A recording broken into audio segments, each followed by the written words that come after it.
Oyuna başlayırıq. Mövzunu seçin zəhmət. Riyaziyyat.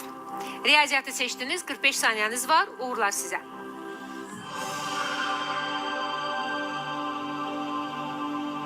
20'nin kvadratı neçədir? 400. Düzdür. 24 saat neçə sutkadır? 1. Düzdür. Trapesiyanın yan tərəfinə bitişik bucaqların cəmi neçə dərəcədir? 180. Düzdür.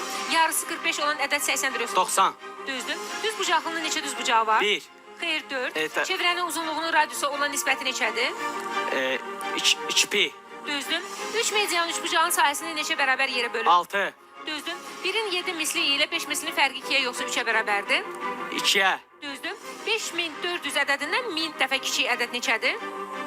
5,4. Düzdür. Piramidanın yan üzü hansı figurdur? 3 bucaq. Düzdür. 10 və 70 arasında neçə tam kvadrat ədəd var? 4. Xeyr, 5. 62 ədədinin rəqəmlərinin fərqi nəyə bərabərdir? 4.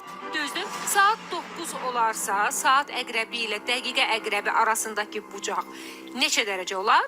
90. Düzdür. 11 doğru cavabınız oldu.